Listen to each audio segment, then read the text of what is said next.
ہر کوشش کی اور یہ پوری کوشش کی کہ جب 90 دن کے اندر واضح تھا، آئین کے اندر واضح تھا کہ 90 دن سے زیادہ، جب اسمبلی ڈیزالو کی ہم نے، قربان کی اپنی دونوں اسمبلیز، تو جب یہ واضح تھا کہ 90 دن کے آگے نہیں جا سکتا الیکشن، تو انہوں نے پوری کوشش کی، گورنرز کو ساتھ ملایا، انہوں نے ہر کوشش کی کہ کسی طرح یہ الیکشن نہ ہو.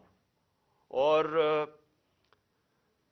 سپریم کورٹ نے جب آج فیصلہ کیا تو میں پہلے تو سپریم کورٹ کو یہ کہنا چاہتا ہوں کہ قوم آپ کے ساتھ کھڑی ہے.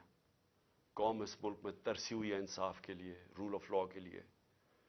اور میں آپ کو یقین دلاتا ہوں کہ یہ 99 نہیں ہے، 98 99 میں جب اس نے، اسی نون لیگ نے ایک سپریم کورٹ کے چیف جسٹس کو ڈنڈوں سے اٹیک کیا اور بھگوایا وہاں سے، اور پھر پیسے دیے.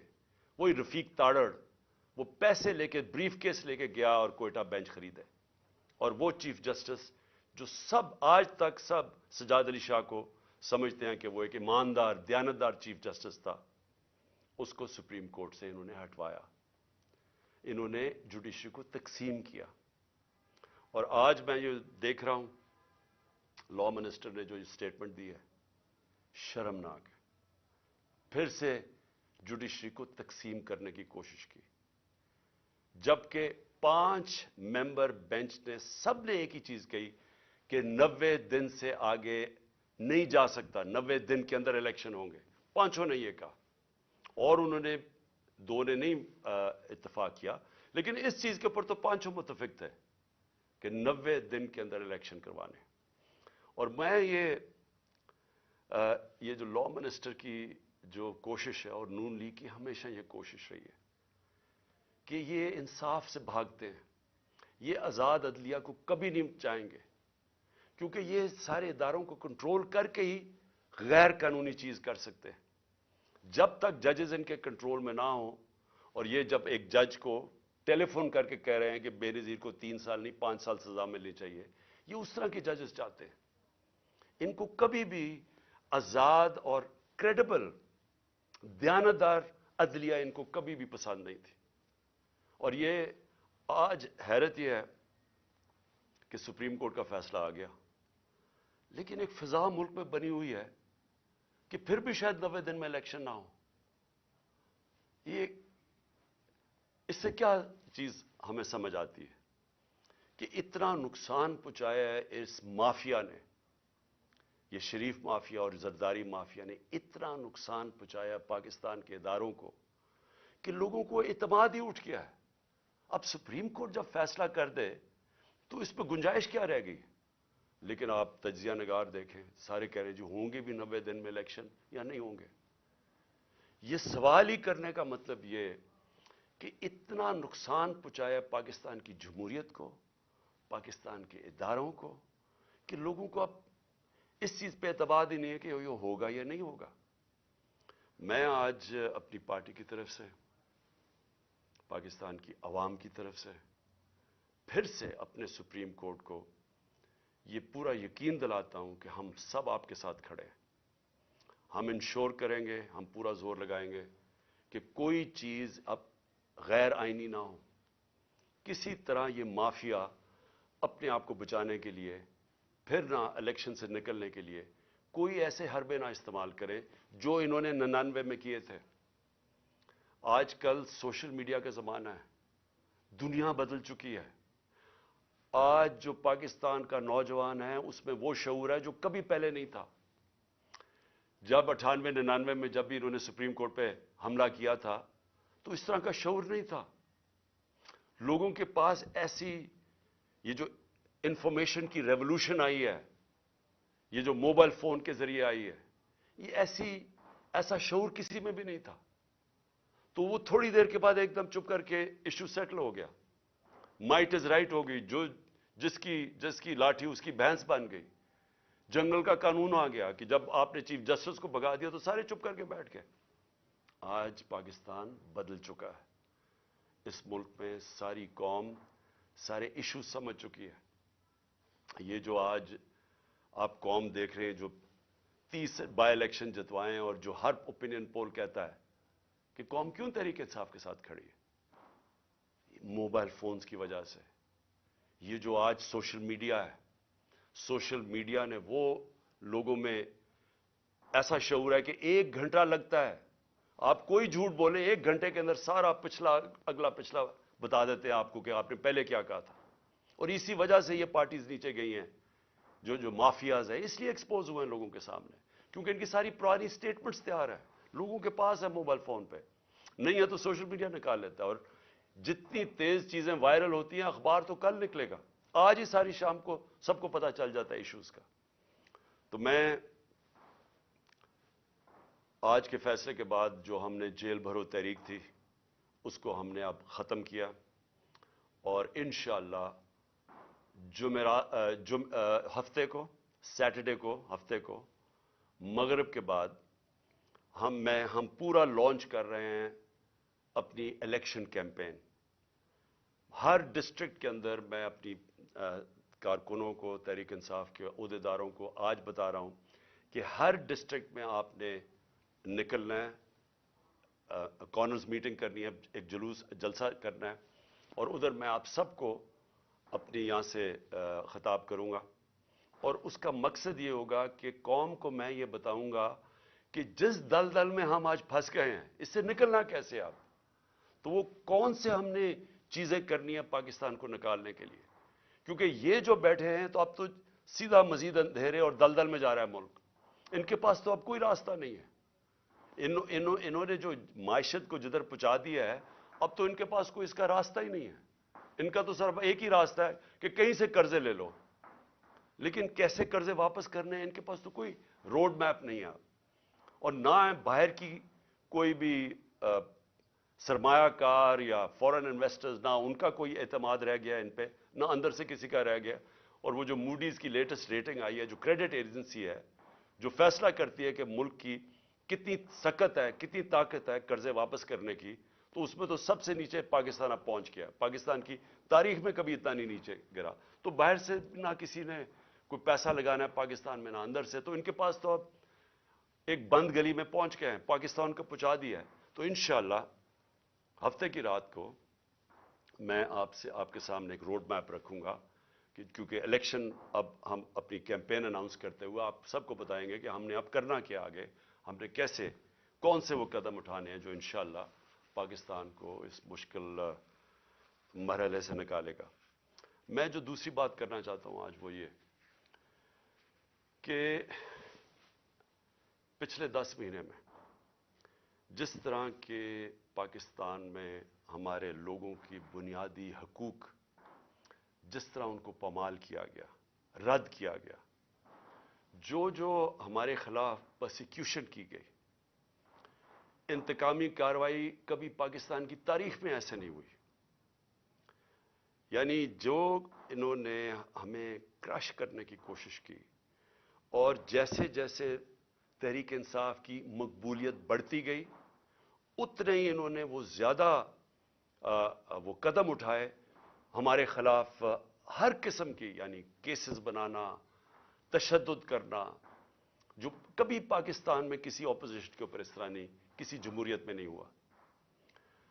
ہمارے لوگوں کے اوپر میں کبھی بھی بھول نہیں سکتا کہ جو تشدد کیا گیا اعظم سواتی پہ، شہباز گل پہ، جو صحافیوں سے کیا گیا، یعنی کبھی اس طرح کے جو ارشد شریف، یعنی دردناک کہانی ارشد شریف کی کہ کیسے اس کے اوپر اس کو دھمکیاں دی گئی، موت کا خطرہ تھا، ملک سے باہر گیا، پھر کیسے شہید کیا گیا اس کو، اور باقی صحافیوں سے جو کیا گیا، جمیل فاروقی ننگا کر کے اس کو تشدد، ایاز امیر جیسے ایک دانشور جن کی رسپیکٹ ہے، عزت ہے معاشرے میں، ان کو جو ذلیل کرنے کی کوشش کی گئی، سمیع ابراہیم اس کو جو کیا، غلام حسین کو اٹھا کے جیل میں ڈال دیا، اور پھر جو سوشل میڈیا کے لوگوں سے جو کیا گیا، لوگوں کو اٹھایا گیا. میں پہلے بھی بتا چکا ہوں، ماں باپ نے مجھے بتایا کہ ان کے ینگ بچوں کو اٹھایا گیا، 2 دن رکھا گیا، مارا پیٹا ان کو، اور پھر ان کو گھر واپس بھیجا، دھمکیاں دی گئیں، کئی اسے سٹیٹمنٹس میرے خلاف دلوائی واپس بھیجتے ہوئے. یہ کبھی ایسے پاکستان میں نہیں ہوا.